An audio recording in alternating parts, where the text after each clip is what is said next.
Singkat saya ngomong ya, cerita yang kemarin ya. Kalau saya ceritain bisa nginep Bapak di sini. Singkatnya apa? Beb, nanti pintu masuk ono Beb, Grapura depan 15 menit hancur deh. Itu ngomongnya di kantor Pak. Nanti setelah itu Beb, Majelis Taklim Habib ini tempat acara hall, maulid pengajian, ini 15 menit hancur nanti. Setelah ini Beb, makam Mbah Priuk 15 menit hancur gitu. Saya depan orang tua, saya bilang, Pak Wali Kota sampai ngomong jangan sembarangan. Insya Allah yang hancur bukan ini tapi Bapak nantinya. Nah saya ini nggak tahu Bapak Ibu. Saya pikir kan bohongan ngegertakin saya ngajarin ngaji di sini sama anak kecil. Santri saya 60 orang ngajarin ngaji. Nah tiba-tiba ada laporan, Bib, makam Mbah Priuk mau digusur. Kapan?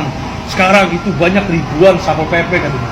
Itu Satpol PP ribuan Pak, jumlahnya ada 7.000 Satpol PP. Itu saya punya santri 60, anak kecil yang menang yang mana ini?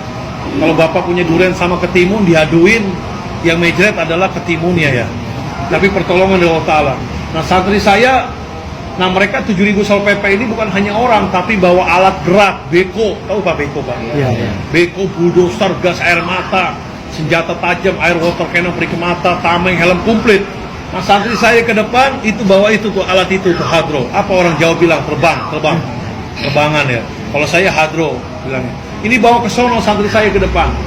Nah sampai depan, itu berhadapan sama ribuan Satpol PP. Mereka udah siap, dia bingung. Loh anak-anak kecil semua katanya. Udah gitu kecil semua kayak Pak Yai bersarung semuanya. Santri saya anak kecil begini bersarung semuanya. Nggak ada yang pakai celana. Bersarung semua katanya. Udah gitu bawa hadro selawatan di depan. Nggak ada rasa takut anak kecil santri saya. Nggak ada rasa takut. Nah tiba-tiba ada komandan Satpol PP. Saya lagi itu belum tahu namanya. Namanya sekarang udah tahu harian wajib. Itu badannya gagah bengis, mukanya serem. Itu bicaranya kasar Pak. Bongkar, tidak ada makam wali-walian kata. Ya Allah ya Rabb. Itu saya kaget terkejut, siapa yang mengatakan begitu? Itu kata anak kecil santri saya, komandan Satpol PP. Saya berdoa di depan, ya Allah ya Rabb. Itu orang mengatakan begitu, ya Allah ya Rabb, berkat sir karomah Mbah Priuk. Itu biar kena ajab ya Allah ya Rabb. Itu begitu saya doa ngaminin anak kecil, itu jatuh Pak. Itu jatuh nggak bangun-bangun. Saya lihat itu nggak bangun-bangun, digotong sama pasukan Satpol PP, digotong, dibawa kemana saya nggak tahu, di ambulan. Itu saya berdoa lagi, ya Allah ya Rabb, jangan dikasih bahaya tuh orang. Jangan dikasih sehat, jangan dikasih sembuh, dan jangan dikasih mati dulu ya Allah ya Rabb. Sampai sekarang nih Bapak Ibu, komandan Satpol PP, kejadian 2010 sampai sekarang 2019, berarti udah 9 tahun, sampai sekarang itu komandan Satpol PP itu masih hidup, tapi yang geletak di kasur, nggak bisa bangun, nggak bisa duduk. Nah itu badannya gede, gemuk, itu habis badannya kurus, kotoran, beraknya di kasur, kencingnya di kasur, makan di kasur. Itu kasurnya penuh dengan kotoran, makan keluar lagi, udah itu keluarganya udah angkat tangan capek, manggil lah Kiai Ustadz wilayahnya, suruh bacain Yasin supaya biar cepat mati katanya. Tapi nggak mati-mati sampai sekarang. Panggil dokter, suntik mati, jangka berapa bulan, disuntik mati, nggak mati-mati. Akhirnya dimasukin ring yang harga 100 juta ke jantungnya. Itu ringnya itu keluar lagi. Nah dokternya ini agamanya Kristen, kata dokternya ini nggak bisa baik, harus minta maaf di makam Mbah Priuk katanya. Jadi dokternya ngomong begitu, nyaranin. Sampai sekarang nggak ada minta maaf seperti itu. Emang saya udah sakit hati juga malah. Itu depan saya ngomongnya seperti itu. Singkat Bapak ya, ini sampai sekarang dia masih hidup, cuma badannya habis mereka. Nah yang megang beko nih, Satpol PP, itu begitu bergerak, mau ngancurin pintu masuk Grapura depan, tiba-tiba bekonya itu mati. Udah nggak tersentuh lagi nih, pintu masuk Grapura. Mati, tiba-tiba mesinnya meledak, keluarkan api, kebakar, dia kaget terkejut. Begitu ngeliat ke depan, itu supir bekonya ngeliat orang raksasa, pakai jubah putih-putih, itu tingginya begitu dilihat 35 meter tingginya. Itu depan orang raksasa. Jadi ada gaib makam Mbah Priuk nih nungguin di depan. Ada satu orang di sini, 2 orang katanya mereka ngelihat. Yang Grapura kedua 2 orang, 1 orang. Itu kabur semuanya. Mereka loncat ngasih tahu, itu lihat ada orang raksasa, kabur semuanya. Nah mereka di sono di depan Grapura itu ngelemparin batu, mengeluarkan tembakan gas air mata. Nah gas air mata ini di alam Mbah Priuk ini hampir 30 butir gas air mata, itu tidak ada yang meledak satupun juga. Diambillah santri saya anak kecil, diambil, dipegang, dilemparin ke Satpol PP, jatuh di Satpol PP, itu tiba-tiba meledak, mengeluarkan asap, perih semua matanya Satpol PP. Banyak ajaiban itu luar biasa. Mereka heran, perih, bubar semuanya. Mereka mundur, maju lagi, bawa air water cannon yang perih ke mata, itu airnya disemprotin ke anak kecil. Itu air itu kalau kena matanya itu bisa perih, kalau nggak diobatin bisa buta, mengakibatkan buta. Itu air itu begitu masuk di halaman itu nggak kena anak kecil, itu kayak ada yang jagain.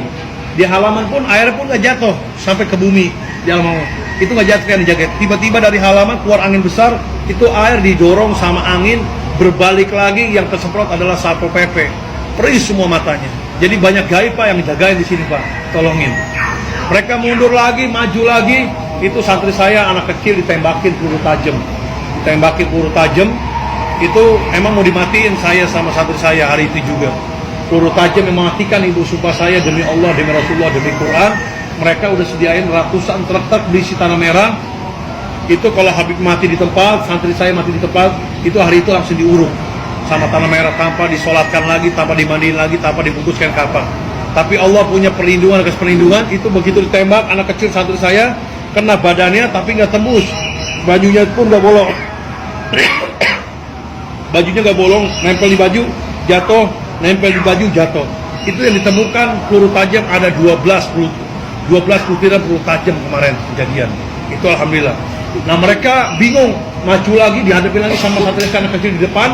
Itu tamengnya dipukul belah dua, helmnya belah dua. Nah mereka bicaranya apa ngomongnya? Ini satrinya Mbak Perit mungkin dikasih ilmu sama Habibnya. Padahal saya nggak kasih ilmu apa-apa, ilmunya cuma banyutek, keripik singkong aja. Cuman saya di sini suka ngamalin baca ijib sakran. Ijib sakran ini ada 3 lembar, ada 3 lembar. Cuman tukilannya saya ambil. Bacaannya itu alfi 7 kali. La haula wala quwwata illa billahil azim. 1000 kekuatan, tidak ada daya upaya kecuali kuatan dari Allah Ta'ala. Itu dipukul tameng anak kecil belah dua, helm belah dua. Bingung mereka mundur. Nah tiba-tiba santri saya di depan ngedengar suara saya, teriakan saya, katanya suruh mundur, lari ke makam Mbak Priuk, jamaah semua anak-anak mundur. Ini saya belum pernah bilang mundur, itu kejadian perang kemarin, itu selalu takbir, Allahu Akbar, Allah. Cuman anak-anak santri saya ini bilang ada suara saya suruh mundur. Saya bilang kok pada mundur semuanya. Nah sebagian ke makam Mbak Priuk, ya udah saya suruh, udah jarak ke makam Mbak Priuk, berdoa, munajat, wasilah, minta tolong. Nah saya sebagian berapa puluh orang di sini gerbang itu.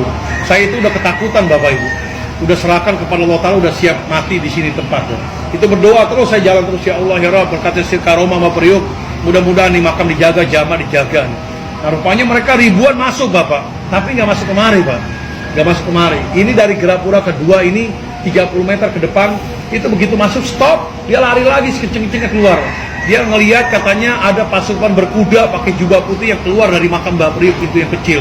Itu ada pasukan berkuda, mereka lihat. Itu kabur keluar, saya lihat kok kabur semuanya. Jadi gaib ini yang lawan yang gaib. Itu mereka keluar semuanya. Nah begitu saya lihat ke anak kecil yang santri saya ke makam, itu di teras nggak ada yang berdoa. Itu pada geletak semua di kasur, katanya kayak dihipnotis. Saya giniin tangannya, jatuh lagi, kok begini semuanya. Pada lemas katanya anak kecil, lemasnya katanya kayak dihipnotis. Matanya dilihat sama anak kecil, pada ngomong semua, Bib, saya ngelihat kok banyak orang ribuan pakai jubah putih di makam ini, penuh katanya. Jadi mungkin suruh istirahat dulu, biar gaibnya keluar semuanya. Nah mereka lihat gaib tuh Pak, ngeliat pasukan berkuda ke jubah putih keluar. Begitu lari keluar, mereka ngeliatin ke atas, tiba-tiba makam Mbak Priuk ini mengeluarkan sinar berwarna emas membara. Itu sinarnya kejadian kemarin 2010 kemarin. Nah ini sinar gaib kelihatan dengan mata. Ribuan ribuan Satpol PP, Polres yang agama Kristen pun ngelihat di depan sini. Saya pun ngelihat, jamaah semua ngelihat. Ini dipoto sama santri saya anak kecil. Itu sampai ke langit sinarnya berwarna emas. Sampai ke langit muncul ribuan burung di sinar itu. Ribuan burung itu ngedeketin mobil Satpol PP, tiba-tiba burungnya itu ngelemparin batu dari atas. Mereka ngelihat kok ada burung ngelemparin batu aneh seperti burung ababil. Nah burungnya itu udah ngelemparin batu, itu turun ke bawah, plus hilang semuanya. Itu mobil kendaraan Satpol PP dari depan Gerapura sama mobil Brimob sampai ke jalan raya, kurang lebih hampir 300 kendaraan meledak semua, kebakar, tidak ada yang tersisa. Mobil water cannon, mobil beko kebakar semuanya. Nah ini Satpol PP yang ribuan berantakan semuanya dan banyak mati di tempat di situ yang kebakar badannya. Itu berantakan, mereka menyelamatkan diri keluar. Begitu keluar ke jalan raya, itu ngelihat ribuan, ratusan ribu umat Nabi Muhammad penuh berbonjong-bonjong mau bela makam Mbak Priuk, nggak tahu datang dari mana, saya nggak tahu. Itu penuh. Kalau saya anak kecil semua di sini. Mereka masuk keluar ngeri, takutan masuk ke dalam. Begitu ke dalam itu harus